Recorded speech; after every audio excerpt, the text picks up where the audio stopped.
and welcome to the ChemFact Education. In the previous video हमने ammonia as a solvent पढ़ा था and the species जो उसके अंदर एसिड या बेस की तरह बिहेव करती हुई नजर आएंगी. कौन सा एसिड अमोनिया में स्ट्रॉन्ग होगा, वीक होगा, उनका रीज़न क्या होगा, वो सारी चीज़ें हमने पढ़ी थी. आज की क्लास में we are moving on to our third solvent which is hydrogen fluoride. Hydrogen fluoride polar है और प्रोटिक सॉल्वेंट है, ऑल्सो नॉन एक्वा सॉल्वेंट तो ऑब्वियसली है ही. तो अब हम थर्ड अपने सॉल्वेंट को आगे पढ़ना स्टार्ट करते हैं.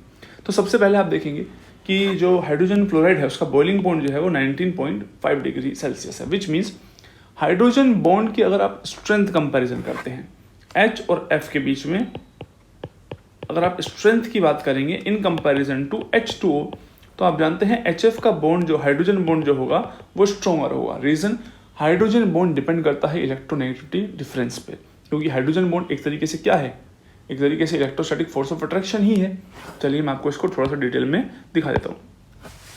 HF के केस में क्या है, इस तरीके से लेट सपोज एक HF है, इधर दूसरा F और H इस तरीके से है, तो इस पर पॉजिटिव और इस पर नेगेटिव चार्ज है. तो हाइड्रोजन बॉन्ड एक टाइप का डाइपोल फोर्स ऑफ अट्रैक्शन ही होता है. तो हम ये देख रहे हैं HF जो है उसका बॉइलिंग पॉइंट कम है जबकि स्ट्रेंथ ऑफ हाइड्रोजन बॉन्ड उसकी ज़्यादा है. तो रीज़न है कि वाटर का जो एक मॉलिक्यूल है, क्योंकि उसके लोन पेयर डायरेक्शनल है, हाइब्रिड ऑर्बिटल के अंदर प्रेजेंट है, तो वाटर का एक मॉलिक्यूल जो हाइड्रोजन बॉन्ड है वो कितने बना सकता है, 4, जिसकी वजह से उसका बॉइलिंग पॉइंट जो है वो ज़्यादा हो जाता है. ठीक है, चलिए आगे बढ़ते हैं. तो इस पॉइंट को आप लोग ध्यान रखेंगे. रिलेटिव परमिटिविटी जो HF की है वो काफ़ी अच्छी है, 84 है, लेकिन ये टेम्परेचर ध्यान रखना, ये रूम टेम्परेचर पे नहीं है. जो आपको मैंने पहले पढ़ाई थी वाटर की, वो किस पे थी, रूम टेम्परेचर पर थी. दैट मीन्स रिलेटिव परमिटिविटी अच्छी है, जिसका सीधा सीधा सा मतलब है कि ये आयनिक सब्सटेंस को अपने अंदर अच्छे से डिसॉल्व कर सकता है. हमने बोला था जिनका डायरेक्ट्रिक कांस्टेंट ज़्यादा होता है वो आयनिक सॉल्वेंट्स को ज़्यादा अपने अंदर अच्छे से डिसॉल्व कर सकते हैं. इसके बारे में नेक्स्ट पॉइंट याद रखना, रिएक्टिव है ऑब्वियसली और बहुत ही टॉक्सिक भी है. तो इसीलिए आप ये बात ध्यान रखना. रिएक्टिविटी को मैं एक इंपॉर्टेंट पॉइंट्स एक्सप्लेन कर रहा हूँ जो बहुत से एग्जाम्स में क्वेश्चन आते हैं कि HF जो है अटैक करता है सिलिका जेल को, सिलिका जेल नहीं सॉरी सिलिका SiO2, और हम जानते हैं ग्लास का जो फॉर्मूला होता है वो भी क्या होता है, SiO2. इसीलिए आप HF को कभी भी ग्लास के कंटेनर में नहीं रख सकते हैं. कई एग्जाम में क्वेश्चन आता है ऐसा कौन सा एसिड है जिसको हम ग्लास के कंटेनर में नहीं रख सकते हैं, तो उसका आंसर भी HF ही होता है, क्योंकि वो उसके साथ रिएक्ट करता है. और रिएक्शन मैंने आप लोगों को पढ़ाई भी है जब मैंने सिलिकेट्स पढ़ाए हैं. अब हम बात करते हैं तो सर अगर ग्लास वेसल में नहीं रख सकते हैं तो हम कहाँ रख पाएंगे इनको. तो उसके लिए आप देख सकते हैं आपके पास या तो जो आपका वेसल है वो किस चीज़ का बना हो, PTFE, यही एग्जाम के इंपॉर्टेंट क्वेश्चंस हैं. PTFE का मतलब क्या है, पॉली टेट्रा फ्लोरोइथीन या फिर पॉलीक्लोरो ट्राईफ्लोरोइथाइलिन. इनको ध्यान रखना, एग्जाम में जब क्वेश्चन आते हैं बहुत सिंपल होते हैं, सिर्फ हमें पता होना चाहिए नाम. तो यानी ये एक बात याद रखने की हुई. या फिर आप ऐसे कॉपर के या मोनल के कंपाउंड में भी रख सकते हैं. आप सोच रहे होंगे मोनल क्या है, तो मोनल एक एलॉय है जो कि निकल का होता है, तो इनमें रख सकते हैं. लेकिन याद रखना वाटर फ्री, वाटर नहीं होना. कॉपर के वेसल में भी स्टोर किया जा सकता है. तो आप लोगों को मैंने बता दी है कि क्या क्या क्वेश्चन होंगे HF से. अब तक मैंने आप लोगों को बात जो बताई है, या तो हाइड्रोजन बॉन्डिंग की बॉइलिंग पॉइंट से क्वेश्चन आते हैं एग्जाम में, या फिर इनमें से कौन सा एसिड जो है ग्लास में नहीं रखा जाता, इससे क्वेश्चन आते हैं. अब अगर आप हायर लेवल के लिए पढ़ रहे हैं तो आप ये जरूर ध्यान रखिए कि किन किन को हम यूज़ कर सकते हैं इनको स्टोर करने के लिए. जैसे अमोनिया एक बेसिक सॉल्वेंट था, तो ये एक हाईली एसिडिक सॉल्वेंट होता है और जिसका डिसोसिएशन कांस्टेंट जो है काफ़ी ज़्यादा है. वाटर का 10⁻⁻14 के अराउंड क्या होता है, लेकिन इसका 0 डिग्री सेल्सियस पे है, ये बात ध्यान रखना. 2 × 10⁻12 यानी वाटर के कंपैरिजन में थोड़ा सा क्या है, ज़्यादा है. और हम जानते हैं टेम्परेचर के साथ तो डिसोसिएशन कांस्टेंट हमेशा बढ़ता ही है. जब भी HF को डिसोसिएट करते हैं तो मैंने आपको सॉल्वेंट थियरी में भी बताया था कि HF किस तरीके से डिसोसिएट होता है. यहाँ भी आप देख रहे हैं, आप इसको इस तरीके से लिख सकते हैं H2F पॉजिटिव, या फिर इसको क्या बोलते हैं, फ्लोरोनियम आयन. इनके नाम भी ध्यान रखना.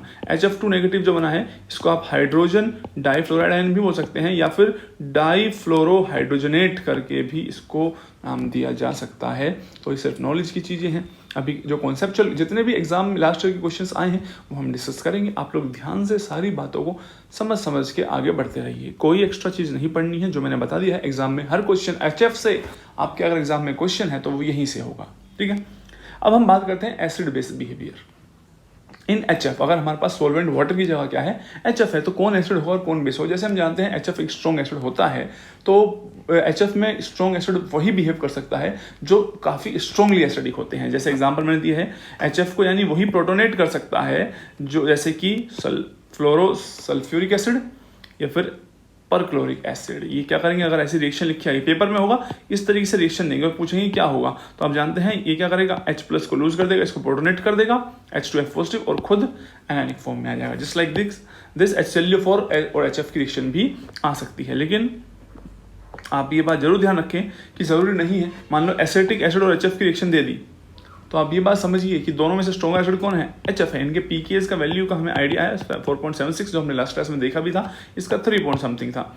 That means it is a stronger acid, तो इसका मतलब ये इसको प्रोटोन डोनेट करेगा, तो एसिटिक एसिड को प्रोटोनेट करेगा। तो बस पेपर में क्वेश्चन डिफिकल्ट इसलिए लगते हैं, हमें ये नहीं पता होता है, इनके pKa का आइडिया नहीं होता है, तो हम किसी को भी प्रोटोनेट करने वाले हैं नहीं करने वाले हैं, ये कन्फ्यूजन क्रिएट रहती है। तो मैंने आप लोगों को बता दिया कि एल्कोहल के साथ रिएक्शन हो या ईथर के साथ हो या कार्बोक्सिलिक एसिड्स, क्योंकि कार्बोक्सिलिक एसिड्स के pKa 3 से तो ज़्यादा ही होते हैं, या कीटोन्स के साथ हो तो याद रखना HF जो है वहाँ एसिड की तरह बिहेव करता है और इन सब को प्रोटोन एक्सेप्ट करवा देता है, जैसे मैंने यहाँ करा दिया है। जितने भी मेटल एल्कली मेटल्स के फ्लोराइड हैं, चाहे वो NaF क्यों ना हो जाए, KF हो जाए, जब भी आप उसको लिक्विड HF में डालेंगे तो वो क्या प्रोड्यूस करेंगे, F-। हम जानते हैं कोई भी स्पीसीज जो किसी भी सॉल्वेंट में उसके एनायन की कॉन्सेंट्रेशन को बढ़ा देती हो उसको हम क्या बोलते थे, बेस। तो ये सब के सब कैसे बिहेव करेंगे, बेस की तरह। अब ध्यान से देखिए, क्योंकि ASF5 और SBF5 कितनी बार हम पढ़ चुके हैं, ये दो अच्छे फ्लोराइड एक्सेप्टर्स होते हैं। जितने अच्छे फ्लोराइड एक्सेप्टर होंगे, हम जानते हैं अगर HF डिसोसिएट हो रहा है, सिंपल वे में तो हम ऐसे लिखते हैं H+ और F-। अगर कोई स्पीसीज इसको खा जाएगी F- को, इसका मतलब रिएक्शन इक्विलिब्रियम फॉरवर्ड रिएक्शन में आता रहेगा और किसी कॉन्सेंट्रेशन बढ़ती रहेगी कैटायनिक स्पीसीज की, यानी H+ की कॉन्सेंट्रेशन बढ़ेगी, तो सॉल्यूशन कैसा होता जाएगा, एसिडिक। जितना अच्छा फ्लोराइड एक्सेप्टर रिएक्शन उतनी ज़्यादा फॉरवर्ड डायरेक्शन में आएगी और उतना ज़्यादा एसिडिक बिहेवियर होगा। तो याद रखना आपके एग्जाम में हालांकि एक सिंपल क्वेश्चन आ चुका है इनसे रिलेटेड जो मैं अब यहाँ बात बताने वाला हूँ, तो यानी अगली बार उनसे आगे वाला क्वेश्चन आएगा। तो आप ये बात ध्यान रखना, ASF5 और SBF5 अच्छे फ्लोराइड एक्सेप्टर होने की वजह से इनका सोल्यूशन जो होता है स्ट्रॉन्गली एसिडिक होता है। ये HF में कैसे बिहेव करते हैं, स्ट्रॉन्ग एसिड। जैसे कि MF5 और HF से रिएक्शन होगी तो ये स्पीसीज बनती हुई आपको नजर आ रही है। जैसे मैंने बताया, आप लोग इसको इस तरीके से भी लिख सकते थे यहाँ कि मैं इसको करेक्ट कर देता हूँ थोड़ा सा, कि यहाँ पे हमें क्या करना चाहिए, इस E की जगह हमें लिखना चाहिए M। कुल मिला के ये मान लो ASF5 है और आपने HF में ऐड कर दिया, तो HF का अगर फ्लोराइड एक्सेप्ट कर लेगा ये, तो ये क्या बन जाएगा, MF6 नेगेटिव, और कैटायनिक स्पीसीज जो है वो इस तरीके से आ जाएगी। ठीक है, तो ये लिखने के सिर्फ इनके तरीके हैं। BF3 की टेंडेंसी प्रोटॉन F- को एक्सेप्ट करने की कम है, हालांकि BF3 is also a fluoride acceptor, लेकिन कम है। इसका मतलब ये कैसे बिहेव कर रहा है, वीक की तरह। तो यानी कि BF3 और HF सेम कहानी, फ्लोराइड को एक्सेप्ट कर लेगा तो ये स्पीसीज बचेगी इसके पास। तो ये सारी डिटेल में ध्यान से देखते जाइए, कोई भी कंफ्यूजन नहीं होनी चाहिए। PF5 very weak acid, PF5 की टेंडेंसी और भी कम होगी, तो PF5 को रिएक्शन तो वही देगी क्योंकि सारे फ्लोराइड एक्सेप्टर ही हैं। लेकिन आप लोगों ने क्या नई बात सीख ली कि जितना अच्छा फ्लोराइड एक्सेप्टर होता है सॉल्यूशन उतना ही ज़्यादा एसिडिक होता है। तो ASF5 SBF5 strong, BF3 week और PF5 वेरी वीक एसिड। इसके अलावा अगर आप ClF3 और BrF3 की बात करते हैं तो बहुत बच्चे सोचते हैं सर ये भी फ्लोराइड एक्सेप्टर है। नहीं, ये HF में फ्लोराइड डोनर है और इसी के बेसिस पे आपके एग्जाम में क्वेश्चन पूछा हुआ था। और अगर फ्लोराइड डोनर है तो ये कैसे बिहेव करेंगे, बेस की तरह। आपने BrF3 को ऐड कर दिया HF में, तो BrF2 पॉजिटिव और F- प्रोड्यूस हुआ, और HF ने अगर F- को गेन कर लिया तो क्या बन गया, HF2 नेगेटिव। इस तरीके से आप इनको लिखते हैं, आपको किसी के भी लिखने में कोई दिक्कत नहीं होनी चाहिए। क्लियर है। Fluorides of S block metal, जैसे कि सोडियम के या पोटेशियम के और सिल्वर के और थैलियम के, वो जब डिसॉल्व होते हैं HF में तो वो कुछ कंपाउंड बनाते हैं जैसे KHF2। ये एग्जाम में बहुत बार पूछे जाते हैं और इनके चांसेस भी बहुत ज़्यादा है। तो जैसे मैंने बता दिया, जरूर नहीं है KHF2 ही बनाओ, क्योंकि एग्जाम में आज तक जो पूछा गया है वो यही है। जबकि इस टाइप के कंपाउंड भी पाए जाते हैं H2F3, और यानी कि अगर तुम इसको ऐड करो कि इसमें HF में, तो ये कंपाउंड कैसे बिहेव करेगा, एसिडिक और बेसिक, क्योंकि एक तरीके से जाने में क्या देगा, K+ एंड HF2 नेगेटिव। यही तो उसकी एनायनिक स्पीसीज थी। मैंने बताया था कोई भी स्पीसीज अगर किसी सॉल्वेंट के एनायनिक पार्ट की कॉन्सेंट्रेशन को बढ़ाएगा तो कैसे बिहेव करेंगे, बेसिक। इसको आप समझिए, ये क्या है, H2F3। आप देखिए HF2 नेगेटिव में अगर आप एक HF और जोड़ दें तो यानी ये बन गया H2F3 नेगेटिव, इसमें आप एक HF और जोड़ दें तो क्या बन जाएगा H3F4 नेगेटिव, एक और जोड़ देंगे तो H4F5 नेगेटिव। एक तरीके से जैसे आप H प्लस में एक H2O जोड़ देते थे तो क्या बनता था H3O प्लस। वाटर में और एक कैसे एग्जिस्ट करता है H2O, एक और ऐड कर दोगे तो H5O2 पॉजिटिव। तो इस तरीके से डिफरेंट कंपोजिशन के सॉलिड्स कंपाउंड जो है वो मिल सकते हैं, आप लोगों को ये ध्यान रखना है बस, ठीक है। नेक्स्ट है, अगर आप मैं कहूँ NH4F को आपने HF में ऐड कर दिया है, अमोनियम फ्लोराइड को, वो कैसे बिहेव करेगा एसिड और बेस। तो आप लोग ये बात अच्छे से जान गए होंगे कि अगर सर हम इसको ऐड करते हैं तो ये क्या प्रोड्यूस करेगा F नेगेटिव, और अगर F नेगेटिव यानी एनायनिक स्पीसीज प्रोड्यूस करेगा HF सॉल्वेंट में तो it will behave as a base, which is very clear. Reaction भी आप इसकी कंप्लीट कर सकते हैं, मैंने जो पढ़ा है उसके बेसिस पे हो जाएगी। अच्छा, एक ये वाली जो बात मैंने यहाँ पढ़ाई है it is just for your knowledge exam में, लेकिन नेट गेट वाले ऐसे क्वेश्चन पूछ सकते हैं, वो रैंडमली किसी भी बुक से और हायर लेवल से ये पूछते हैं, क्योंकि जब हम क्वेश्चन पेपर में देखते हैं तो हमें लगता है अरे सर ये तो पता नहीं कहाँ से आ गया। तो इसीलिए मैंने हर चीज़ कवर की। मैंने क्या बताया, अगर HF से क्वेश्चन तुम्हारे पेपर में आता है तो आप लोगों को किसी बुक को पढ़ने की रिक्वायरमेंट नहीं है, यहीं से आएगा। मैंने क्या बताया, मान लो ये है 4 डिग्री अमीन जो होता है R4MN पॉजिटिव, ये होता है, और एनायनिक पार्ट क्या है इसमें F नेगेटिव है। जब हम इसको लिक्विड HF में ऐड करते हैं तो हमें डिफरेंट कंपोजिशन के सॉल्ट प्रोड्यूस होते हुए नजर आते हैं। जैसे कि यहाँ लिखा हुआ है, उसके साथ एक HF भी जुड़ सकता है, 2 भी जुड़ सकता है, 3 भी, एक नहीं जुड़ सकता, 2, 3, 5 और 7 डिफरेंट कॉम्बिनेशन मिलती है क्वाटरनरी अमीन के साथ। तो अगर N की वैल्यू 2 होगी तो फॉर्मूला क्या बन जाएगा, देखो ये तो स्पीसीज जो है इस पे तो पॉजिटिव चार्ज है और F पे क्या था नेगेटिव। N की वैल्यू 2 है, N की वैल्यू 2 का मतलब है F नेगेटिव के साथ 2 HF, बात समझ में आ रही है। तो इसको आप कैसे लिख सकते हैं H2F3 negative.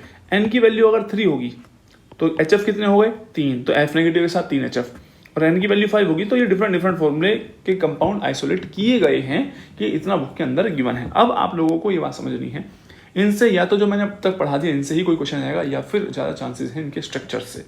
For example HF2 या DF2 नेगेटिव, D जो है ड्यूटेरियम है, हाइड्रोजन का आइसोटोप है, इनके स्ट्रक्चर के बारे में अगर सवाल आ जाए या फिर वो ऐसे देंगे NH4HF2 नेगेटिव, इसमें इसके स्ट्रक्चर के बारे में बताओ इसके बारे में, या thallium HF2 negative, there are different ways to ask question about HF2 negative.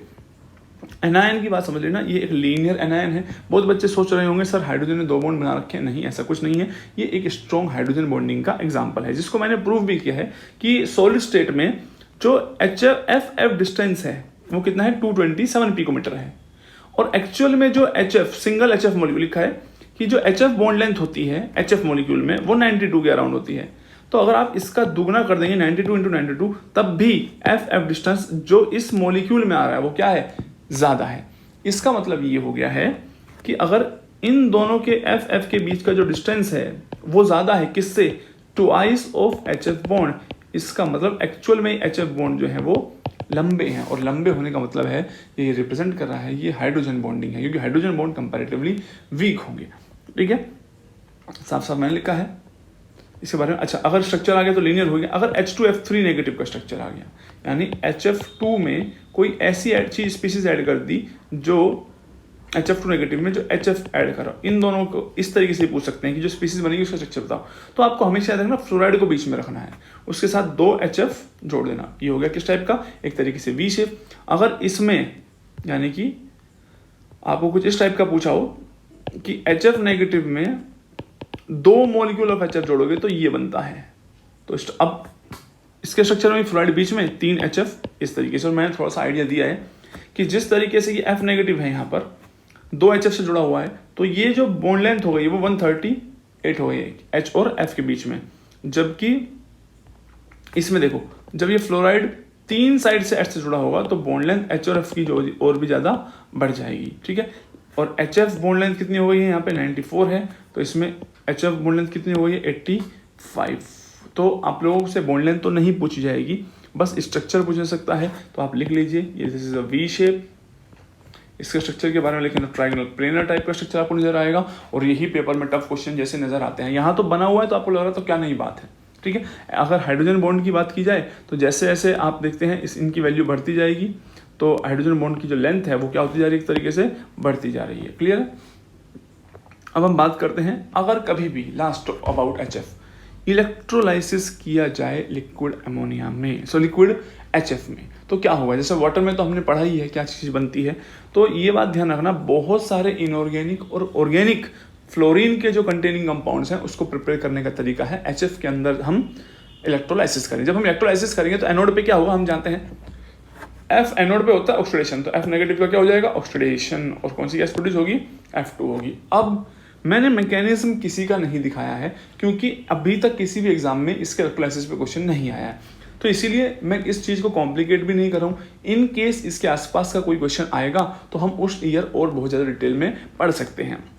तो मैंने क्या बताया, अगर आपको पूछ लिया जाए कि NH4F का अगर हम इलेक्ट्रोलाइसिस करते हैं इन लिक्विड HF में तो क्या बनेगा, तो आप ध्यान रखना सिर्फ H को हटाते जाइए, F को लगाते जाइए, ठीक है। तो NFH2 हो सकता है, जैसे सारे H हट गए तो क्या बन जाएगा, NF3।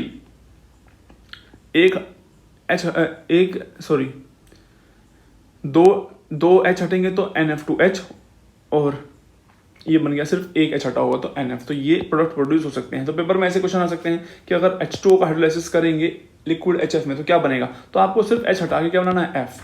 HCl2 से क्या बनेगा, SF6। एसिटिक एसिड है तो ये हाइड्रोजन को हटा के फ्लोरीन, 3 डिग्री अमीन है तो हाइड्रोजन को हटा के फ्लोरीन। तो आप लोगों को मैंने फिलहाल के लिए इलेक्ट्रोलाइसिस डिटेल में नहीं पढ़ाई है, कोई रिक्वायरमेंट भी नहीं है, अभी तक इससे कोई क्वेश्चन आए नहीं है, तो इसलिए हम ज़्यादा डिटेल में नहीं पढ़ रहे हैं। तो मैं दिखा देता हूँ प्रीवियस ईयर में कैसे क्वेश्चंस आए हैं जो प्योरली HF के ऊपर हैं। कुछ क्वेश्चंस जो मैंने ज़्यादा डिस्कशन में अभी नहीं लिए हैं वो तभी होंगे जब हम सारे सॉल्वेंट पढ़ चुके होंगे, क्योंकि किसी क्वेश्चन में क्या होता है 3-4 सॉल्वेंट के बारे में बात चल रही होती है। तो मैंने सिर्फ प्योरली टॉपिक पढ़ाने के बाद वही क्वेश्चन लिए हैं जो एग्जैक्टली उसी के ऊपर बेस्ड है। जैसे हमने अमोनिया के ऊपर जो एग्जैक्टली क्वेश्चन आए हुए थे, जो रिएक्शंस अमोनिया में पूछी हुई थी वो हमने पढ़ी। अब हम पढ़ेंगे HF के ऊपर प्योरली क्वेश्चन जो आए हुए हैं। देखो क्या रिएक्शन पूछी, the reaction between SbF5 and 2 equivalent of HF क्या प्रोड्यूस करेगा। तो मैंने बताया था SbF5 क्या है, F नेगेटिव एक्सेप्टर है। तो S, तो बच्चे कितना आसान काम है, जो पहचान लेगा ना उसके लिए इतने आसान ऑप्शन होते हैं। साफ साफ देख के समझ जाएगा कि सर इसने तो फ्लोराइड एक्सेप्ट कर लिया होगा तो this is the correct answer. इतने आसान लेवल के क्वेश्चन आते हैं जिसने वो टॉपिक पढ़े हुए हैं। नहीं पढ़े हुए हैं तो उसे लगेगा सर ये तो मेन ग्रुप तो रटने की चीज़ है, पता नहीं कब क्या बन जाता है। The compound that gives basic solution in HF, ये आया हुआ था। ASF3 हम जानते हैं फ्लोराइड एक्सेप्टर है, तो अगर एनायन को एक्सेप्ट करेगा H+ की कॉन्सेंट्रेशन बढ़ेगी, तो ये कैसा होगा, एसिडिक। PF5 कैसा था, एसिडिक। BF3 कैसा था, एसिडिक। और ये मैंने बताया था ये क्या है, फ्लोराइड डोनर, तो ये कैसा बना देगा, बेसिक। मैंने क्या बताया, ये क्वेश्चन एग्जामिनर पूछ चुका है, तो ऐसा हो सकता है कि नेट में पूछा हुआ है, नेक्स्ट ईयर गेट में पूछ ले। लेकिन अगर नेट वाला ही एग्जाम क्वेश्चन पूछेगा तो अब मैंने तुम्हें बता दिया है कि वो इनकी एसिडिक स्ट्रेंथ भी आपसे पूछ सकता है कि ASF5 कैसा है, स्ट्रॉन्गली एसिड है, ये कैसा है, वीक एसिड है, और ये PF5 क्या वेरी वेरी वीक एसिड है। तो ये नेक्स्ट टाइप के क्वेश्चन हो सकते हैं। तो this is all about the solvent liquid HF। तो HF के बारे में क्या पता होना चाहिए, थोड़ी सी उसकी प्रॉपर्टी कि HF जो है उसका बॉइलिंग पॉइंट के बारे में आइडिया, और आयनेशन कांस्टेंट उसका वाटर से थोड़ा सा ज़्यादा होता है।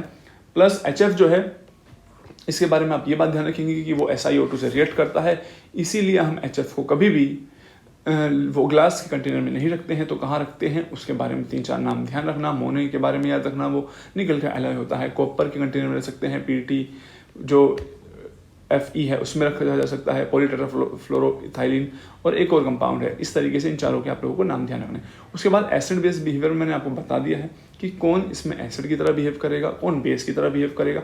H और हाइड्रोजन बॉन्डेड कुछ स्ट्रक्चर्स हैं जो डिटेल में मैंने आपको पढ़ा दी हैं, जिनका एक आइडिया आप लोग लेके जा सकते हैं एग्जाम में।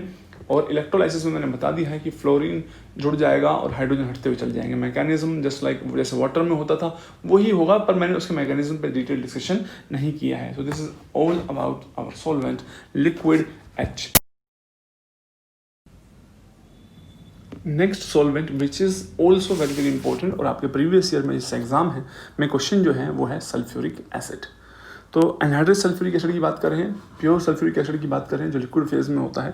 तो पहले हम ये बात समझ लेते हैं, जैसे अमोनिया एक बेसिक सॉल्वेंट था, HF एक एसिडिक सॉल्वेंट था, sulphuric acid is even more acidic solvent than HF।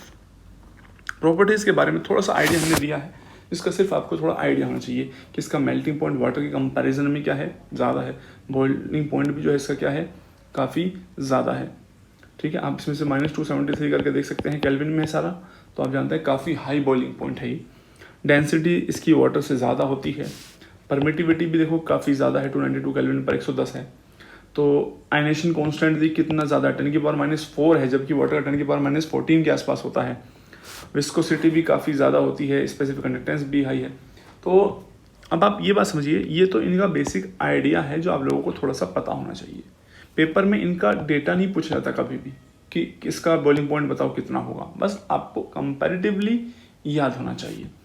अगर हम बात करते हैं कि हाई विस्कोसिटी या इसकी enthalpy of vaporisation, boiling point जो भी आप कह रहे हैं सर इसका बॉइलिंग पॉइंट इतना हाई क्यों है, उसका रीज़न है H2SO4 के मॉलिक्यूल्स के बीच में, यहाँ वर्ड के लिखो, इसको फोकस करना, extensive intermolecular hydrogen bonding. Hydrogen bonding is the reason sulphuric acid का बॉइलिंग पॉइंट ज़्यादा होता है। तो आपके एग्जाम में डेटा नहीं आएगा, ये पूछेंगे किसका बॉइलिंग पॉइंट ज़्यादा है, H2SO4, H2 अमोनिया, HF, यही सॉल्वेंट पढ़ाए हैं। तो H2SO4 सबसे ज़्यादा हो गया है because of very high intermolecular force of attraction की वजह से। ठीक है, क्योंकि वो इंटरमोलिकुलर हाइड्रोजन बॉन्डिंग प्रेजेंट है इसके अंदर। अच्छा, क्योंकि इसकी जो रिलेटिव परमिटिविटी है वो काफ़ी ज़्यादा है, तो इसका मतलब ये है इसके अंदर आयनिक कंपाउंड जो होंगे वो सोल्यूबल होंगे। आप ये बात भी ध्यान रखना कि अगर हम किसी भी सॉल्यूट को डिसॉल्व करते हैं H2SO4 के अंदर, तो वो तभी फेवरेबल हो पाता है क्योंकि जो नया सॉल्यूट जाएगा हाइड्रोजन बॉन्डिंग टूटेगी और वो नए इंटरेक्शन H2SO4 के साथ सेटअप करेगा। तो जो नए इंटरेक्शन है वो HF जो हाइड्रोजन बॉन्डिंग पहले सल्फ्यूरिक एसिड के मॉलिक्यूल्स के बीच में थी, उससे ज़्यादा स्ट्रॉन्गर इंटरेक्शन होने चाहिए, तभी जाके वो उसमें डिसॉल्व हो सकता है। ये तभी पॉसिबल होता है जब कंपाउंड कैसा हो, आयनिक हो, क्योंकि आयनिक इंटरेक्शन ही जो हाइड्रोजन बॉन्डिंग है उसके कंपैरिजन में ज़्यादा हो पाएगी। That is why highly ionic compound जो है वही सल्फ्यूरिक एसिड के अंदर डिसॉल्व हो पाते हैं, क्योंकि आप समझ रहे हैं सॉल्वेंट के मॉलिक्यूल्स के बीच में खुद ही हाइड्रोजन बॉन्डिंग है। कोई नया अगर स्पीसीज आती है, अगर वो नए इंटरेक्शन हाइड्रोजन बॉन्डिंग से स्ट्रॉन्गर हुए तभी वो डिसॉल्व हो पाएगा, अदरवाइज उसको वो एक्साइड कर देंगे। एक्साइड करने का मतलब है वो उसको सोल्यूबल नहीं होने देंगे। सेल्फ आयनेशन कांस्टेंट हम जानते हैं काफ़ी ज़्यादा है इसका, और डिसोसिएशन आप जानते हैं। डिसोसिएशन के बारे में मैं यहाँ बहुत काम की बात समझा रहा हूँ। मोस्टली बुक्स इसको सिर्फ ऐसे ही लिखती हैं कि H2SO4 क्या होता है, एक मॉलिक्यूल H+ डोनेट कर देता है इसको और एक लूज कर देता है, लेकिन एक्चुअल में डिफरेंट स्टेप्स होते हैं। इसके साथ भी कई side by side equilibrium exist करते हैं, जिनको मैं एक आइडिया दे रहा हूँ कि कैसे ध्यान रखना है। तो तुम बस ये बात ध्यान रखो, ये वाली reaction side by side equilibrium जितने भी हैं उस सबको याद रखने का तरीका सिर्फ एक ही तरीका है। ये भाई H2SO4 को प्रोटॉन डोनर और प्रोटॉन एक्सेप्टर करके तो आपने स्पीसीज बनाई दी। दूसरा तरीका है H2SO4 को दूसरे पार्ट में कैसे तोड़ सकते हैं, H2O और SO3। अब एक बार H2O को H2SO4 से रिएक्ट करवाओ और एक बार SO3 को, हो जाएगी दो रिएक्शन। H2O को जब तुम H2SO4 से रिएक्ट कराओगे, आप जानते हैं वाटर और सल्फ्यूरिक एसिड में स्ट्रॉन्गर एसिड कौन, सल्फ्यूरिक एसिड, तो इसको वो प्रोटोनेट कर देगा, खुद डीप्रोटोनेट हो जाएगा, याद हो गई। अब SO3 और H2SO4 की रिएक्शन से क्या बनता है, ओलियम। ये मैंने आपको पढ़ाया भी है, कॉन्टैक्ट प्रोसेस पढ़ाया कि नहीं पढ़ाया। जो ओलियम बनेगा उसको फिर से सल्फ्यूरिक एसिड के साथ रिएक्ट करवा देना है, और सल्फ्यूरिक एसिड और ओलियम के बीच रिएक्शन बहुत काम की है, आपके एग्जाम में आ सकती है कि इसका नाम ओलियम को ही पायरोसल्फ्यूरिक एसिड भी तो कहते हैं, और पायरोसल्फ्यूरिक एसिड ज़्यादा एसिडिक होता है सल्फ्यूरिक एसिड से। इसीलिए देखो इसने क्या कर दिया, एक प्रोटॉन इसको डोनेट कर दिया, क्या हो गया, प्रोटोनेटेड, और खुद डीप्रोटोनेट हो जाता है। तो आपके एग्जाम में आ सकता है कि अगर ओलियम को H2SO4 में ऐड करेंगे तो क्या रिएक्शन होगी। तो पेपर में आपके रिएक्शंस आती हैं कंप्लीट करने को, ठीक है। तो एक एक रिएक्शन का मैंने बेसिक आपको बता दिया है। H3O+ और HSO4-। वैसे तो एक्सटेंसिव इंटरमोलिकुलर हाइड्रोजन बॉन्डिंग होने की वजह से किसी भी आयन की जो मोबिलिटी है वो सल्फ्यूरिक एसिड के अंदर काफ़ी कम होती है, लेकिन H3SO4 यानी खुद ही के कैटायन और खुद ही के एनायन की जो मोबिलिटी है वो H3O+ और OH आयंस की सिमिलर है, यानी काफ़ी हाई है। रीज़न क्या है, जस्ट द सेम अपीयरेंस। जैसे मैंने कंडक्टेंस में आप लोगों को पढ़ाया था ग्रोथस मैकेनिज्म, कोई भी सोलवेंट अपने कैटायन और अपने एनायन को मूव करने में हेल्प करता है बाय डिफरेंट मैकेनिज्म। तो यहाँ पे क्या होता है, सल्फ्यूरिक एसिड का मॉलिक्यूल अगर प्रोटॉन को ट्रांसफर करना है वो कैसे करते हैं, देखो ये वाली जो स्पीसीज है H2SO4, ये H2SO4 है, और ये क्या है हमारे पास HSO4 नेगेटिव। अब ये क्या करेगा, ये नेगेटिव वाला इस प्रोटॉन को एक्सेप्ट कर लेगा, तो यहाँ पे क्या बन गया, नेगेटिव बन गया है, ठीक है। ऐसे ही क्या होता रहता है कि ये दूसरे प्रोटॉन को, साइड वाले प्रोटॉन को एब्स्ट्रैक्ट करते जाते हैं और एक तरीके से ऐसा लगेगा आपको कि H+ जो है यहाँ से, देखो ये प्रोटॉन यहाँ से चला गया, ऐसे किसी दूसरे का इसके पास आ जाएगा। तो प्रोटॉन को इधर से उधर ले जाने के लिए आयन को मूव करने की जरूरत नहीं पड़ती है, जस्ट उसका ट्रांसफर मैकेनिज्म की वजह से वो जल्दी ट्रांसफर हो जाता है, जस्ट लाइक हमने वाटर में पढ़ा था।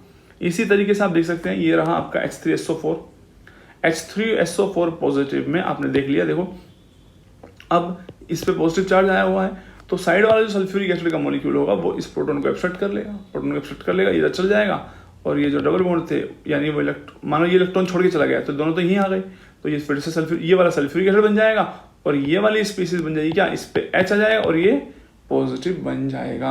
तो इस तरीके से आप देखेंगे ये वाली स्पीसीज जो है इधर से इधर ट्रांसफर हो गई, जबकि इसको मूव नहीं करना पड़ा, सिर्फ और सिर्फ प्रोटॉन ट्रांसफर हुआ है। तो प्रोटॉन ट्रांसफर वाला मैकेनिज्म बहुत फास्ट होता है in comparison to the actual movement of an ion, इसीलिए इनकी मोबिलिटी भी H2SO4 में काफ़ी ज़्यादा है। तो पेपर में क्वेश्चन हो सकता है कि इनकी मोबिलिटी हायर होने का रीज़न क्या है, पेपर के क्वेश्चन के हिसाब से पढ़ो।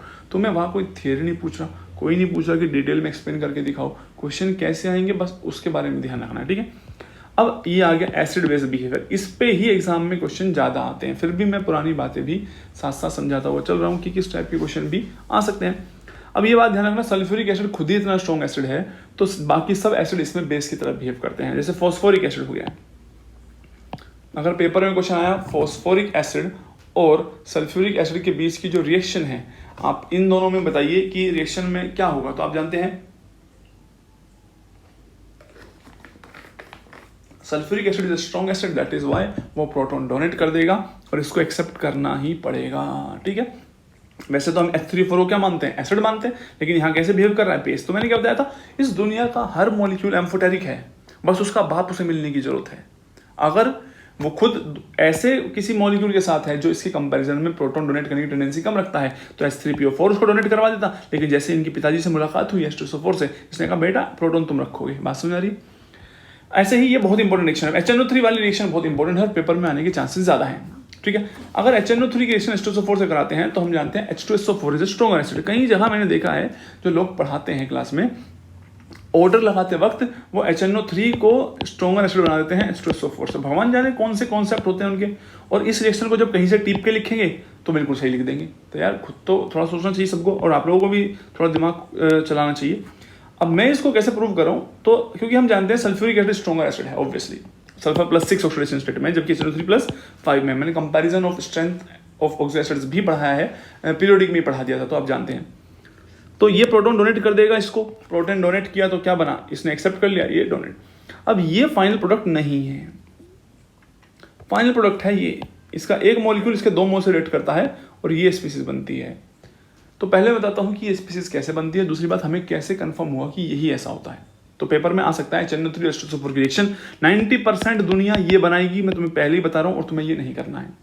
होता ये है जो H2NO3 पॉजिटिव बना है वो स्टेबल स्पीसीज नहीं है, तो वो H2 और NO2 पॉजिटिव में डिसोसिएट हो जाता है। फिर ये जो H2 है वो ये आपके पास जो H2SO4 मॉलिक्यूल है, आपको मैंने अभी भी बताया था H2SO4 H2 कभी भी लिखा जाए तो प्रोटॉन डोनर कौन होगा, H2SO4, तो H3O+ और HSO4 नेगेटिव बनता है, इनको ऐड कर दोगे, this is your overall reaction. ये मुझे कैसे पता लगता है, तो मैं आपको बताता हूँ। किसी भी रिएक्शन में क्या चीज प्रोड्यूस हो रही है उसका आइडिया लगता है। आपने कोलिगेटिव प्रॉपर्टी पढ़ी, आप जानते हैं कोलिगेटिव प्रॉपर्टी से हमें नंबर ऑफ पार्टिकल्स का पता चल जाता है। तो यहाँ मैंने साफ साफ लिखवाया है किसी भी रिएक्शन में क्या बन रहा है उसको हम कैसे एग्जामिन कर रहे हैं, by cryoscopic and conductivity measurement, क्योंकि हम इनकी मोल कंडक्टिविटी की वैल्यू भी जानते हैं, और अगर हम एक्सपेरिमेंट करके ये भी पता लगा लें नंबर ऑफ स्पीसीज कितनी है, तो ये हमें हेल्प करती है पता लगाने में कि ओवरऑल रिएक्शन क्या हो रही होगी। मान लो अब मैं तुम्हें बता रहा हूँ कि मैंने यहाँ क्या लिखा रखा है, ये जो मैंने म्यू बना रखा है, म्यू रिप्रेजेंट कर रहा है, मैं साफ समझा रहा हूँ, नंबर ऑफ पार्टिकल, कितने पार्टिकल प्रोड्यूस हो रहे हैं, और जो गामा है वो ये प्रोड्यूस कर रहा है कि कितने पार्टिकल HSO4 कितने प्रोड्यूस हुए हैं, अगर HSO4 नेगेटिव प्रोड्यूस हो रहे हैं उस रिएक्शन में, या फिर उस रिएक्शन में H3O पॉजिटिव प्रोड्यूस हो रहे हैं तो उसके कितने नंबर हैं, दोनों एक साथ प्रोड्यूस नहीं हो रहे होंगे, ठीक है।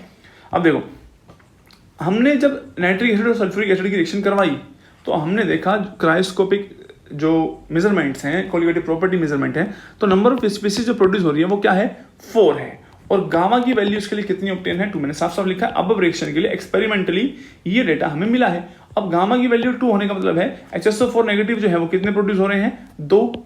तभी तो हमने इसको 2 लिखा। दूसरी बात, टोटल कितने हैं, 4 हैं, तो इसका मतलब एक H3+ और एक NO2 positive. This is the correct reaction, हम इस तरीके से इसको लिखते हैं। दूसरी बात आप ध्यान से समझिए कि सर हमने इसको NO2 पॉजिटिव और H3+ के फॉर्म में ही क्यों लिखा। जब हमें 4 में से 2 तो ये मिल ही गए थे, क्योंकि हम जानते हैं कि कॉन्सेंट्रेट HNO3 और कॉन्सेंट्रेट H2SO4 का जो सोल्यूशन है नाइट्रेशन के लिए यूज होता है, आपने ऑर्गेनिक में पढ़ा होगा, जिसमें इलेक्ट्रोफाइल कौन सा प्रोड्यूस हो रहा है, NO2। तो इसीलिए ये वाली स्पीसीज प्रोड्यूस होगी, तो दूसरी अपने आप ही क्या हो गई, H3+। तो हम हमेशा एक्सपेरिमेंट से आइडिया लगा लेते हैं कि नंबर ऑफ पार्टिकल कितने हैं, HSO4 नेगेटिव कितने प्रोड्यूस हुए हैं, उसके बाद बैलेंसिंग करते हैं और आइडिया लगाते हैं कौन सी स्पीसीज जनरेट हुई होगी, और फिर देन हम मैकेनिज्म सोचते हैं क्या रहा होगा। तो very very important reaction, HNO3 और H2SO4 रिएक्शन में इन दोनों को मत बना के आना। Total number of particle 4 produce होते हैं। This is your final reaction, और आपके पेपर में आने के बहुत बहुत ज़्यादा चांस है इसके। ऐसे ही अब मैं आपको बताता हूँ, बहुत इंपॉर्टेंट रिएक्शन है ये, तो पेपर में आने के चांसेस है ही है नेट गेट में, वो है बोरिक एसिड और अगर H2SO4 की रिएक्शन करोगे तो क्या होगा। ये एक्सपेरिमेंट निकल जाते हैं। टोटल पार्टिकल कितने प्रोड्यूस हुए, 6। गामा कितना, अगर गामा 2 दे रखा है तो यानी HSO4 नेगेटिव कितना है, 2 है, क्योंकि आप जानते हैं सल्फ्यूरिक एसिड और बोरिक एसिड में से स्ट्रॉन्गर एसिड कौन है भाई, आप भी जानते हैं सल्फ्यूरिक एसिड है। सल्फ्यूरिक एसिड तो बोरिक एसिड को कहेगा बेटा इसे पकड़ो, प्रोटॉन को लेना होगा आपको। तो अगर ये एक्सेप्ट करते तो क्या, बोरिक एसिड क्या था, BOH OH और OH। जब प्रोटोन आएगा, ठीक है, तो प्रोटोन जाएगा इसके पास, लोन पे ऑक्सीजन के पास, तो ये वाटर मॉलिक्यूल जब यहाँ से निकलेगा तो जो H2SO4 है, जब उसने H+ डोनेट किया होगा तो उसकी एक स्पीसीज जनरेट हुई होगी HSO4 नेगेटिव। ये HSO4 स्पीसीज जो है वो किस पे अटैक कर देगी, बोरोन पे। तो एक साइड से वाटर मॉलिक्यूल भागेगा, दूसरी साइड से HSO4 नेगेटिव जुड़ती चली जाएगी, तो सारे OH रिमूव होते चले गए और HSO4 negative HSO4 negative unit जो है वो जुड़ती गई। यहाँ नेगेटिव चार्ज मैंने इसके ऊपर लगा दिया है। ये स्पीसीज H2SO4 में जो जनरेट है, अगर ये एनायनिक स्पीसीज H2SO4 में एग्जिस्ट कर रही है, इसका मतलब अगर इसके साथ H जुड़ा होता और आप इसको H2SO4 में ऐड करते तो ये स्पीसीज एग्जिस्ट कर सकती है, तो इसका H+ जो है क्या कर सकती है, इजीली लूज कर सकती है। दैट इज वाई ये एक एसिड की तरह बिहेव कर सकती है, किसमें, H2SO4 में। तो आप याद रखना, इसका नाम है हाइड्रोजन, मैं बिल्कुल कोऑर्डिनेशन कंपाउंड की तरह नाम कर रहा हूँ, हाइड्रोजन टेट्राकिस। टेट्राकिस मतलब 4, हाइड्रोजन सल्फेटो बोरोन बोरेट बन जाएगा क्योंकि नेगेटिव चार्ज है। तो ये एक स्ट्रॉन्ग एसिड की तरह बिहेव करता है। पेपर में क्वेश्चन आने के बहुत बहुत ज़्यादा चांस है, क्योंकि इसके नेट गेट के पेपर में ऐसे ही क्वेश्चन आते हैं जिसने कहीं आसपास सुने नहीं होते कि H2SO4 में कौन एसिड की तरह बिहेव करता है। मैंने 2 चीज़ बता दी, ओलियम जिसको हम पायरोसल्फ्यूरिक एसिड कहते हैं वो भी प्रोटॉन डोनेट कर रहा था, और अगर इस स्पीसीज के साथ आप H लगा कर ऐड करेंगे तो भी H2SO4 में क्या सेट करेगा, एसिड की तरह। तो इसको जरूर ध्यान रखना। साथ में ये दोनों तो ऑब्वियसली आपको मैंने पीके विंडोज दिखाई ही है, HClO4 और HSO3F जो है वो H2SO4 से स्ट्रॉन्गर एसिड है ही। तो अगर पेपर में कभी क्वेश्चन आ गया कि HClO4 की रिएक्शन कराओ H2SO4 के साथ, तो आप हमेशा इसको प्रोटॉन डोनेट, इसको एक्सेप्ट करवा देना। HSO3F के साथ डोनेट करवाना हो तो प्रोटॉन डोनेट और प्रोटॉन एक्सेप्ट करवा देना।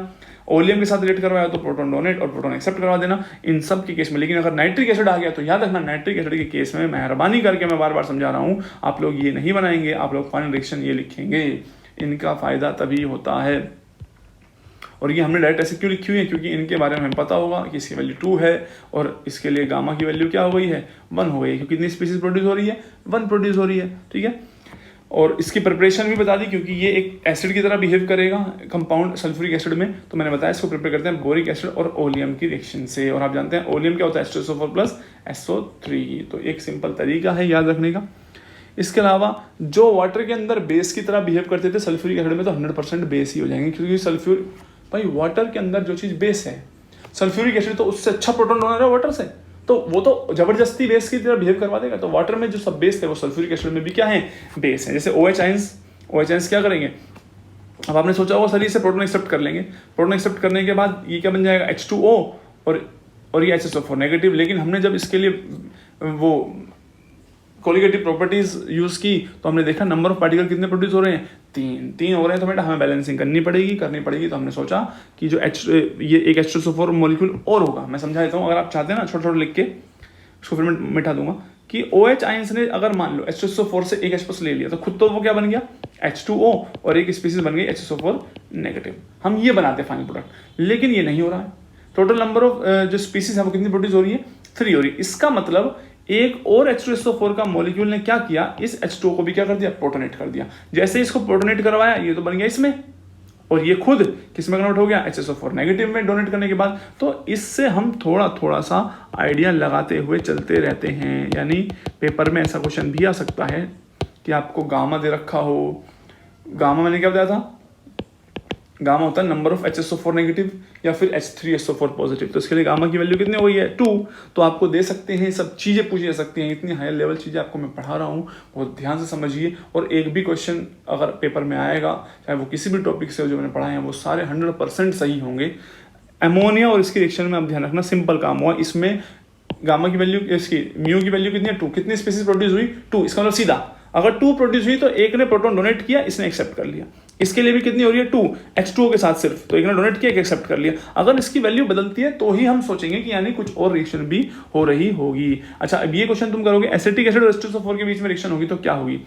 तो आप जानते हैं एसिटिक एसिड तो एक वीक एसिड है, H2SO4 के कंपैरिजन में स्ट्रॉन्गर एसिड है।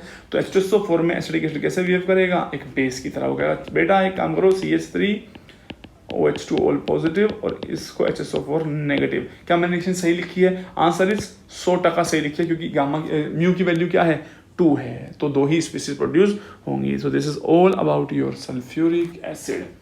जितने भी क्वेश्चन अब हम करेंगे, अब तक हमने सिर्फ किसका आइडिया लिया है कि जो पोलर प्रोटिक सॉल्वेंट्स अब तक हमने पढ़े हैं, जैसे कि water, ammonia, HF and H2SO4 को पढ़ा है। अब हम यहाँ से आगे क्वेश्चंस भी करेंगे in the next classes, plus कुछ पोलर एप्रोटिक सॉल्वेंट के बारे में भी पढ़ेंगे, क्योंकि उनसे भी एग्जाम में क्वेश्चंस आते